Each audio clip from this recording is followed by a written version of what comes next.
जानते हैं, सालों पहले जब मैंने शुरू किया इस स्पिरिट के रेल में चलना, जब मेरी आत्मिक आंखें खुली उससे पहले मैंने बहुत ज़्यादा विश्वास किया और बहुत प्रबल इच्छा की कि मेरी आत्मिक आंखें खुलें। आप जानते हैं, मैं नया जन्म पाया हूँ हिंदू परिवार से, एक ऐसे डिनोमिनेशन से जो कि पवित्र आत्मा के बपतिस्मे में विश्वास नहीं करते हैं। जब मैं हिंदू था तब मैंने एक पर्चा पाया अपने लेटर बॉक्स के अंदर, जिसमें कि 30 दिन का एक क्रूसेड के बारे में लिखा हुआ था, और मैंने एक बोझ महसूस किया अपने अंदर कि मुझे इसमें जाना है। आप जानते हैं, हम हिंदू हैं तो हमें नहीं मालूम होता है कि वो जो लड़ाइयाँ चर्च में हो रही हैं सारी, उनके बारे में। अरे हमारी डिनोमिनेशन सही है, देखो तुम्हारी डिनोमिनेशन गलत है, हमें ये सब के बारे में कुछ नहीं मालूम। हम तो बस इतना जानते हैं कि एक ईश्वर है जिसे यीशु मसीह कहते हैं, और क्रिश्चियन जो होते हैं वो चर्च जाते हैं, बस इतना ही हमें पता होता है।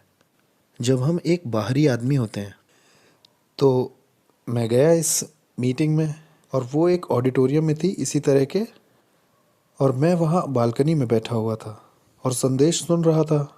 और जब प्रचारक ने, जो अमेरिका का था, उसने ऑल्टर कॉल दिया, मेरे आत्मा की गहराई के अंदर मैंने एक आवाज़ सुनी, ये है सच्चा ईश्वर, जाओ और इसका अनुसरण करो। एक सच्ची सुन सकने योग्य आवाज़ जो अंदर गहराई से आ रही थी, ये है सच्चा ईश्वर, जाओ इसका अनुसरण करो। तो मैंने अपने दिमाग में सोचा, उन ईश्वरों का क्या जिनकी हम अब तक पूजा करते आए हैं।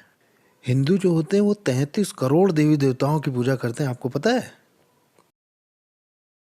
ये मत पूछिएगा कि वो गिनते कैसे हैं, सब जोड़ जोड़ के तो थक ही जाएंगे।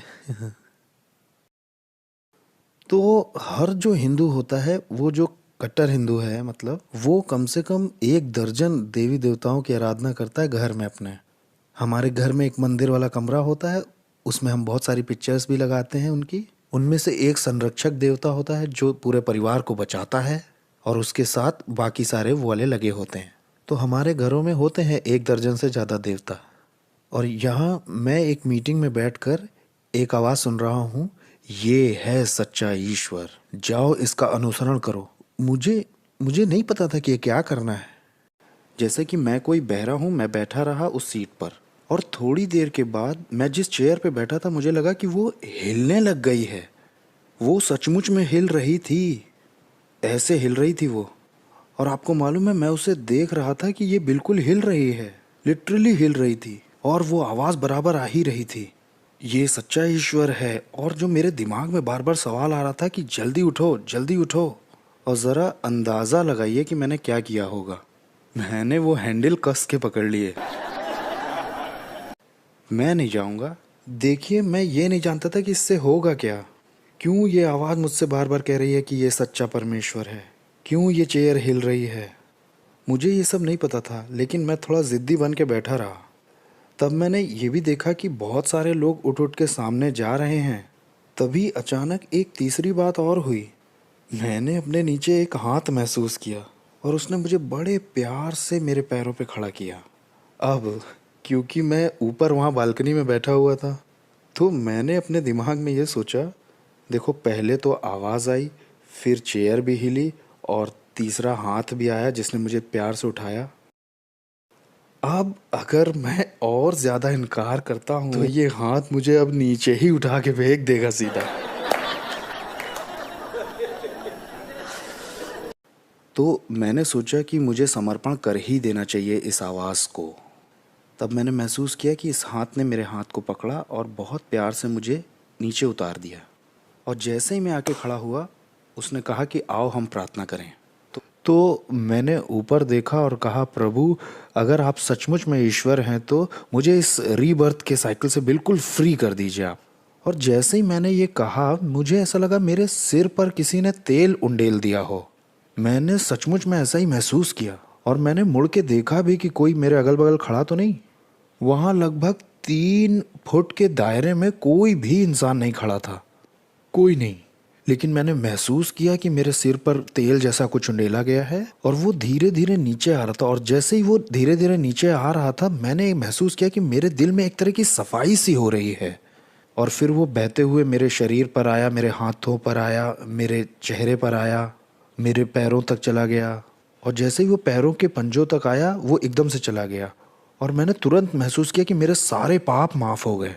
और एक बहुत अजीब सी शांति, जिसे मैं समझा नहीं पाऊंगा, लेकिन उसने मेरे दिल को भर दिया। और उसी पल से मुझे ये पता चल गया कि ये यीशु मसीह सचमुच में जीवित परमेश्वर है।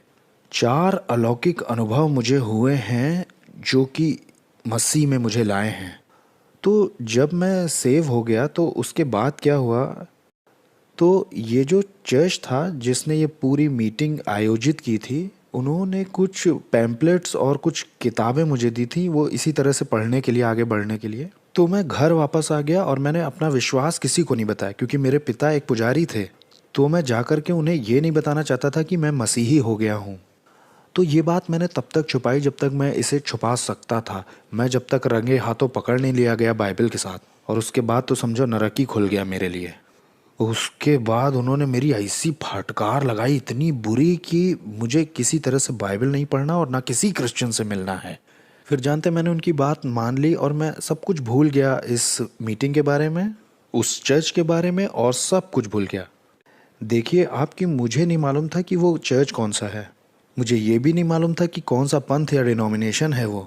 बस मुझे इतना मालूम था कि मैं बच गया हूँ। मेरे लिए इस बात का कोई मतलब नहीं था कि वो कौन सा चर्च था।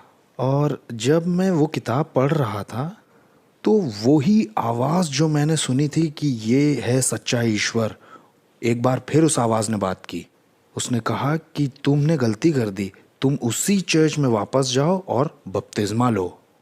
वही समय था, बहुत ही साफ और बहुत ही स्पष्ट, जैसे कि मैंने 6 महीने पहले वहाँ सुनी थी। तो मुझे वो सारी घटनाएं याद आ गईं और मैं तुरंत उठा और चर्च गया। मेरे लिए अच्छी बात ये थी कि वो शनिवार को सर्विस करते थे। तो मैं अपने पिता से झूठ बोल के कि मेरे स्कूल में एक्स्ट्रा क्लासेस चल रही हैं, तो मैं अपनी स्कूल की ड्रेस पहन के, तो मैं अपने उस स्कूल में चला जाता था। और मैं सिर्फ एकमात्र ऐसा लड़का था जो वहाँ स्कूल ड्रेस में जाता था, वहाँ चर्च में। तो खैर, मैं वहाँ जाकर चर्च में पास्टर से मिला और मैंने कहा मुझे बपतिस्मा लेना है। मैं लंबी बात को छोटा कर रहा हूँ कि उन्होंने कहा कि पहले तुम्हें बाइबल के बारे में जानना होगा, तभी हम तुम्हें बपतिस्मा दे सकते हैं। मैंने पूछा इसमें कितना समय लगेगा? उन्होंने कहा 3 महीने। मैंने कहा ठीक है। तो हर संडे की दोपहर को जब मेरे पिताजी सोया करते थे, उस बीच में यही वो समय होता था जब मैं घर से निकल जाता था, चर्च जाता था, अपनी बाइबल स्टडी लेता था और तुरंत भाग के घर आता था अपने पिता के उठने से पहले। तो खैर, मैंने बपतिस्मा पाया 3 मार्च 1979 को। और इसके बाद मैं अब हाई स्कूल में आ चुका था। एक दिन मैं सड़क पर चलते हुए जा रहा था अपने स्कूल की तरफ, और मैंने देखा कि ऊपर से कुछ मेरे ऊपर आया और मेरी स्पिरिट में अंदर चला गया। और जब वो अंदर आया, उसी आवाज़ ने फिर बोला, परमेश्वर तुम्हें सेवकाई में बुला रहा है। तो इस तरह मैं कदम दर कदम आगे बढ़ा और मैं उस चर्च का मेंबर भी बन गया। जब मुझे मेरी बुलाहट मिल गई, मैं बहुत लंबी कहानी को बहुत छोटा करके बता रहा हूँ, करीब करीब 1.5 साल के बाद मैं उस चर्च से बाहर आ गया। वजह ये थी क्योंकि वहाँ पर जो गलत शिक्षाएं या गलत डॉक्ट्रिन्स, गलत सिद्धांत सिखाए जा रहे थे, उनकी वजह से। तो जब मैंने वो चर्च छोड़ दिया तो मैं एक पेंटिकॉस्टल चर्च में आया। और यहाँ जब मैं आया पेंटिकॉस्टल चर्च में, तो यहाँ ये लोग उछल रहे हैं, डांस और ताली बजा रहे हैं। मुझे बिल्कुल पानी के बिना मछली जैसा लगने लगा। मुझे बिल्कुल अच्छा नहीं लगा पेंटिकॉस्टल चर्च में। तो मैंने सीधा प्रभु से कहा कि मुझे इनकी भी नहीं सुननी है और ना इन लोगों की।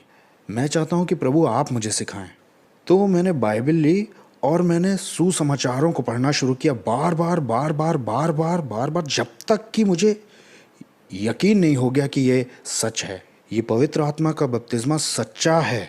और जैसे ही मुझे ये पता चला कि ये सच है, मैं बहुत ज़्यादा प्रार्थना करने लगा।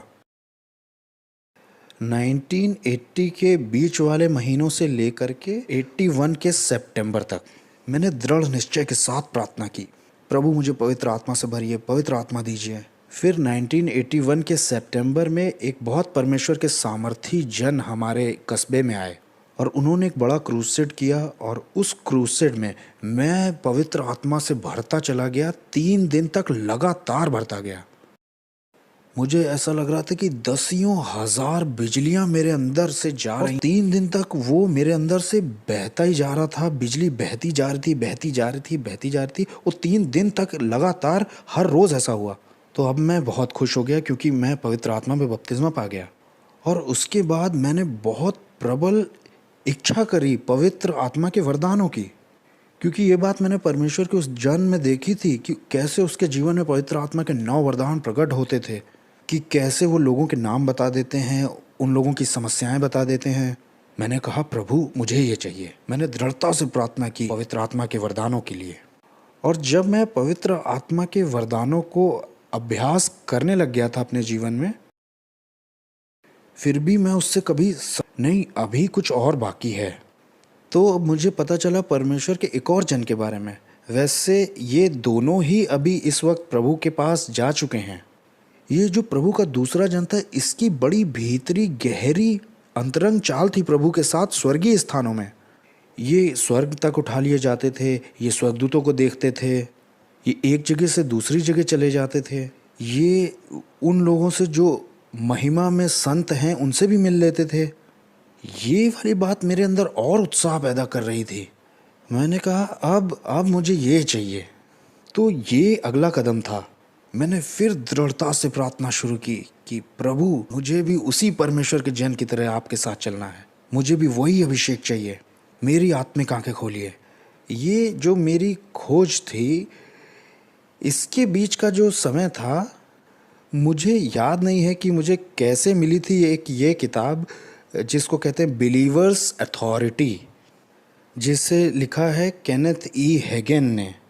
उनकी किताब मेरे हाथ में आ गई तो मैंने उसे पढ़ा। और जब मैंने वो किताब पढ़ी है, मैं उस हिस्से तक पहुंचा जहां पर वो अपने आत्मिक जीवन में बहुत ही असंतुष्ट हो गए थे और वो और ज़्यादा कुछ गहराई चाहते थे। आपने पढ़ी है ये किताब? तो और इन्होंने अपनी पत्नी से कहा कि मैं जा रहा हूँ प्रभु को खोजने, मेरा इंतज़ार मत करना रात के खाने के लिए। मैं तब तक बाहर नहीं आऊँगा जब तक मैं प्रभु से ना मिल लूँ। और फिर इन्होंने अपनी बाइबल ली और इफिसियों के पहले अध्याय की 17 से 21 तक और तीसरे अध्याय की 17 से 22 आयत को पढ़ा, जहाँ पौलुस ने एक प्रार्थना की है, वो भी इफिसियों के विश्वासियों के लिए। तो इन्होंने प्रार्थना की, प्रभु ये प्रार्थनाएं आत्मा द्वारा रचित हैं, ये सिर्फ इफिसियों के विश्वासियों के लिए नहीं है, ये तो मेरे लिए भी हैं। तो मैंने उन प्रार्थनाओं का दावा किया। उन्होंने प्रार्थना की, प्रार्थना की और प्रार्थना की, और जब तक कि प्रभु ने ये नहीं कह दिया कि आज के बाद से तुम्हारी आत्मिक आंखें खुल गई हैं। और जब मैंने इस बात को पढ़ा तो मेरे अंदर एक बहुत ज़्यादा उत्तेजना पैदा हो गई। तो मैंने ये सोचा कि अगर ये गोरे आदमी के लिए काम कर सकता है तो निश्चय है कि भारतीय के लिए तो जरूर करेगा। क्योंकि हमारा परमेश्वर जो है वो रंग भेद नहीं करता है कि नहीं? वो कलर ब्लाइंड नहीं है। तो मैंने उस प्रार्थना को लिख लिया और व्यक्तिगत बना लिया कि प्रभु मुझे आप भर दीजिए अपनी आत्मा से जो बुद्धि और प्रकाशन का है, कि मेरी मन की आंखें ज्योतिर्मय हो जाएं पूरी, ताकि मैं ये समझ सकूं कि मेरे बुलाहट की आशा क्या है, कि संतों की मिरास की आशा का धन कितना बड़ा है, जो मुझ में काम करती है आपकी वो सामर्थ कितनी बड़ी और महान है। मैंने इन बातों को एक पन्ने पर लिखा और मैंने प्रार्थना की, प्रार्थना की और प्रार्थना की। जब भी मैं उठता था और जब भी मुझे थोड़ा सा भी समय मिलता था, मैं एक कोने में जा कर के घुटने टिका करके प्रार्थना करता था, बहुत ही दृढ़ता के साथ। सितंबर 2003 के तीसरे हफ्ते में, मुझे लगता है 23 या 24 तारीख थी वो, मैं एक आत्मिक सभा में गया हुआ था। जब वहाँ प्रार्थना की जा रही थी, अचानक मेरी आत्मिक आंखें खुल गईं। मैंने देखा प्रभु यीशु मसीह क्रूस पर लटके हुए हैं। 20 मिनट तक मुझे ये दर्शन होता रहा और हर एंगल से होता रहा। वो सामने से, बगल से, पीछे से, ऊपर से, नीचे से, हर तरफ से मैंने इस दृश्य को देखा और मेरी आंखों से आंसू नदियों की तरह बहे। मैं रोता गया और रोता गया। मुझे ये नहीं मालूम मैं क्यों रो रहा था, और मैं आंसुओं पर काबू भी नहीं कर पा रहा था। और उस दिन से आगे अब तक जब भी मैं प्रार्थना करता हूँ, मैं एक दर्शन देखता हूँ, एक आत्मिक दर्शन। और इसके बाद भी मैं संतुष्ट नहीं हुआ। मैंने कहा ये भी अभी काफ़ी नहीं हुआ, अभी भी काफ़ी नहीं है, और मुझे अगले चरण तक जाना है। और क्या है अगला चरण? प्रभु यीशु मसीह को देखना। ये मेरा अगला चरण। तो मैं दृढ़ता से प्रार्थना करने लगा, प्रभु मुझे आपको देखना है। तो एक दिन नवंबर में ऐसा हुआ, 1983 में, मैंने निर्णय लिया कि मुझे पूरा दिन प्रार्थनाओं में ही देना है, सुबह 10 बजे से लेकर शाम के 5 बजे तक। तो मैंने जो मेरे साथ सहभागी था उससे कहा, देखो मुझे आज प्रार्थना करनी है, कृपया मुझे परेशान मत करना प्लीज़। जो आज का मेरा काम है वो तुम कर दो, कल मैं तुम्हारा कर दूंगा। तो वो मान गया, अच्छा विश्वासी था। तो सुबह ठीक 10 बजे मैं कमरे में चला गया उस प्रार्थना के। मैंने घुटने टेके और आराधना शुरू करी परमेश्वर की, वचन पर मनन किया और परमेश्वर की बाट जोही। और फिर जब शाम हुई, लगभग 4 बजे होंगे, मैंने कहा ठीक है अब चलो मैं इन सब के लिए प्रार्थना करता हूँ। तो मैंने घुटने टेके अपने बिस्तर के बगल में, और जैसे ही मैं कहने जा रहा था, प्रभु पवित्र आत्मा आप मेरी सहायता कीजिए कि मैं इन पत्रों के लिए प्रार्थना करूं। और जैसे मैं ये वाक्य कहने ही जा रहा था बस, तो मैंने एक आवाज़ सुनी जैसे कोई दरवाजे का हैंडल खोल रहा हो। तो मुझे बड़ा आश्चर्य हुआ कि जब मैंने बोला है कि भाई कोई अंदर मत आना, मुझे परेशान ना करना, तो कैसे कोई आ सकता है। और जैसे ही मैं ये कहने जा रहा था कि कौन है वहाँ, प्रभु यीशु मसीह अंदर आ गए। इतना ही सच्चा जैसा आप मुझे यहाँ देख रहे हैं, ऐसे मैंने उन्हें वहाँ खड़े देखा। एक बहुत ही सुंदर सा नीला बागा पहने हुए थे वो, नीला बागा पहने वो वहाँ खड़े थे, और उन्होंने अपने पीछे दरवाज़ा बंद किया और बहुत ही सौम्य तरीके से वो चले। अरे बहुत महिमा के साथ। जानते हैं प्रभु की चाल की कोई नकल नहीं कर सकता। उनकी चाल एक बहुत सज्जन व्यक्ति की चाल है। वो आए सीधे चलते हुए, मैं बिल्कुल ऐसे था। हाँ, और क्या करेंगे आप भी बिल्कुल पक्का ऐसे ही करेंगे। तो ऐसे था। घड़ी मैंने देखा प्रभु को, पूरा दिमाग खाली हो गया, एकदम एकदम खाली, और बिल्कुल आश्चर्य से मैं चकित था प्रभु यीशु की सुंदरता पर। सुंदरता जो थी अति सुंदर थी। जानते हैं जब सुलेमान ने लिखा है कि वो 10,000 से ज़्यादा सुर्ख है, वो सही नहीं है मेरे हिसाब से। ये 10,000 से भी ज़्यादा था, 10,000 से बहुत ज़्यादा था, बहुत ही भव्य। वो आए और मेरे बराबर में खड़े हुए, और जो अगली बात उन्होंने कही उससे मुझे बड़ा धक्का जैसा लगा। उन्होंने कहा, मैं आया हूँ ताकि तुम्हारे साथ प्रार्थना करूँ। मैंने कहा, आपका मतलब क्या है प्रभु? मैंने ऐसा पहले कभी नहीं सुना। और जो अगला काम उन्होंने किया उससे मुझे और धक्का लगा। उन्होंने घुटने टेक दिए। ओ मेरे, ये तो और बुरा से बुरा होता जा रहा है। मुझे ये समझ में नहीं आ रहा था कि मैं कैसे प्रतिक्रिया करूं। आपको मालूम है, यहाँ पहले मैं उनकी सुंदरता से धक्का खाया हूँ, दूसरा धक्का ये है जो बात उन्होंने बोली, और तीसरा वो काम जो उन्होंने किया जिससे मैं धक्का खाया कि घुटने टेक दिए। और तब उन्होंने कहा कि अपने हाथ उन पत्रों पर रखो और आओ हम प्रार्थना करें। तब तक मैंने थोड़ी हिम्मत बटोर ली थी। मैंने कहा, प्रभु मुझे बिल्कुल नहीं मालूम है कि इन लोगों ने अंदर क्या क्या लिखा है। क्या मैं एक एक लेटर को खोल करके आपके सामने पढ़ूं? और उसके बाद हम प्रार्थना करें? देख रहे हैं ना कि हम लोग कितने भोले और मूर्ख होते हैं।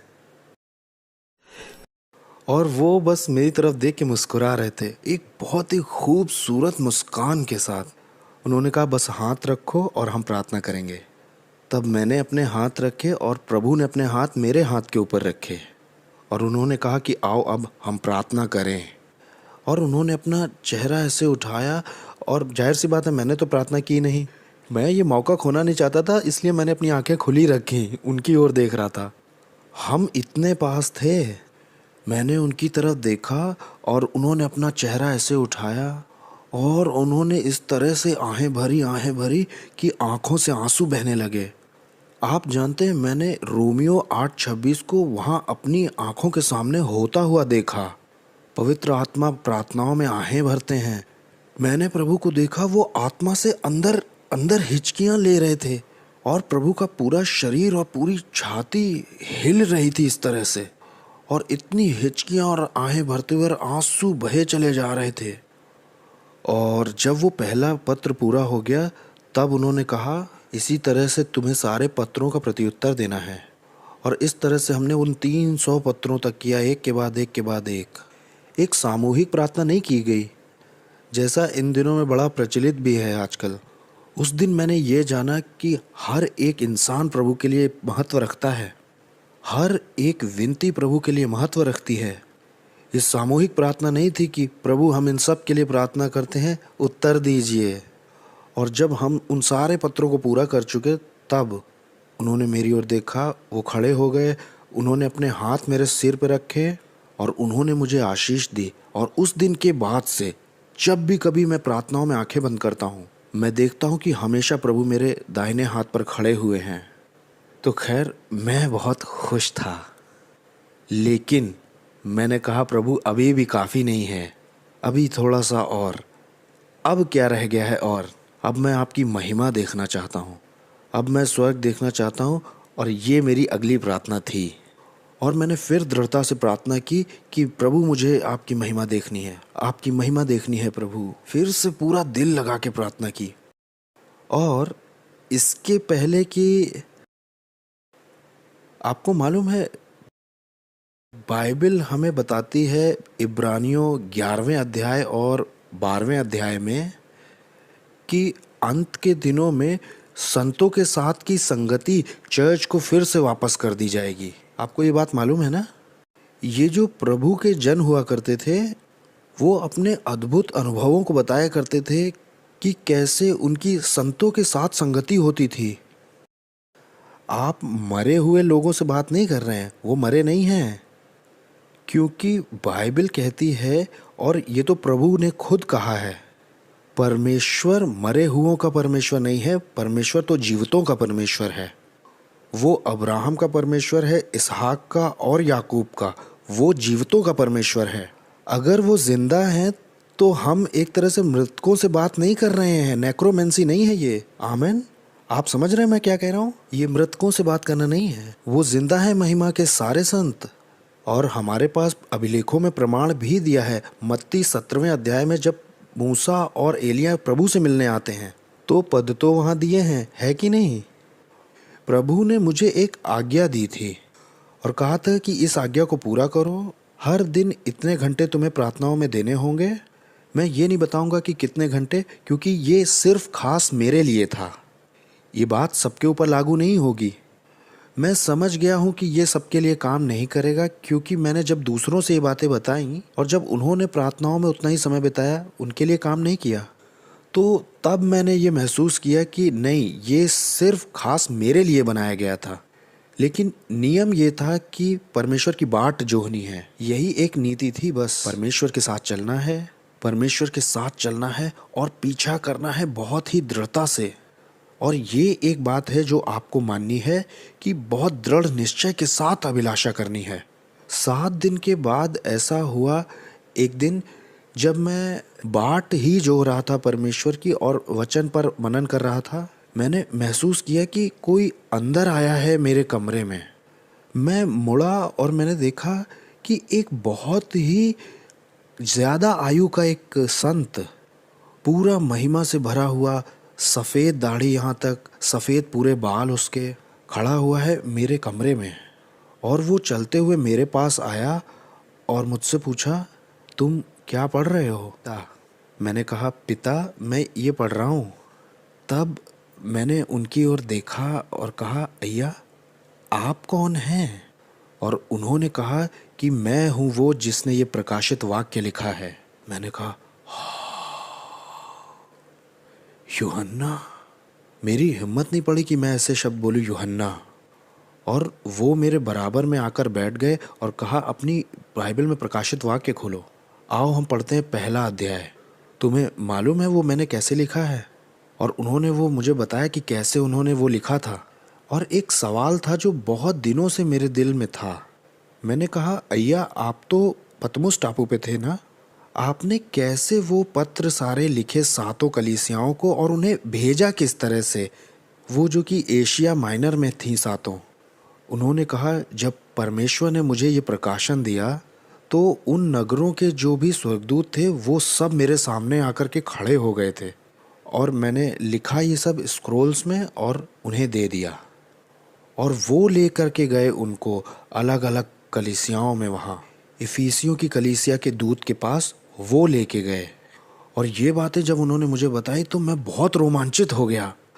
तो फिर वो छोटी सी एक मुलाकात जो कि लगभग आधे घंटे की होगी, वो चले गए और फिर उस दिन के बाद से हर कुछ दिनों के बाद कोई ना कोई संत मेरे पास आता जब मैं परमेश्वर की बाट जो रहा होता था, या तो प्रार्थना करने के लिए और या बाइबल में कुछ ऐसी आयतें जो आज तक मुझे समझ में नहीं आई थी उन्हें समझाने के लिए। वो पूछते कि इसका मतलब मालूम है। जब मैं यशाया की किताब पढ़ रहा था, यशाया नबी आए थे, उन्होंने कहा ये मुझे समझाने दो इसका मतलब क्या है। हर रोज़ ही ऐसा चलता रहा। तो मैं बहुत ज़्यादा उत्साहित था, लेकिन मैं अभी भी संतुष्ट नहीं था। अभी तो कुछ और भी बाकी होगा, कुछ और तो है। अगला क्या है? स्वर्ग की महिमाओं को देखना, ये मेरा अगला लक्ष्य बन गया। मैंने फिर दृढ़ता से प्रार्थना शुरू की, प्रभु मुझे आपकी महिमा को देखना है, प्रभु मुझे आपकी महिमा को देखना। और हर रोज़ मैं दृढ़ता से और पूरे जुनून के साथ प्रार्थना करता था ये कि प्रभु मुझे आपकी महिमा को तो देखना है। मेरे जन्मदिन के एक हफ्ता पहले, या यूँ कहूँ कि मेरे जन्मदिन वाले दिन की रात में एक संत मुझसे मिलने आया जब मैं प्रार्थना कर रहा था। मुझसे कहा, आज तुम्हारा जन्मदिन है, मैं तुम्हें आशीष देने आया हूँ। बहुत जल्दी वो जो तुम प्रार्थना कर रहे हो इतने समय से, तुम्हें मिलने वाला है वो। और जैसे ही उन्होंने ये बात कही मैं तुरंत समझ गया कि ये कौन है। और तब मैंने उस संत का धन्यवाद किया और वो चले गए और मैंने फिर दृढ़ता से प्रार्थना शुरू की। मैंने कहा, प्रभु अब आपने मुझे एक वचन दे दिया है, अब ये सिर्फ विश्वास के द्वारा नहीं कर रहा हूँ, अब मेरे पास प्रतिज्ञा किया हुआ एक वचन है। तो मैं और दृढ़ता से प्रार्थना करने लगा, प्रभु मुझे ये चाहिए, प्रभु मुझे ये चाहिए।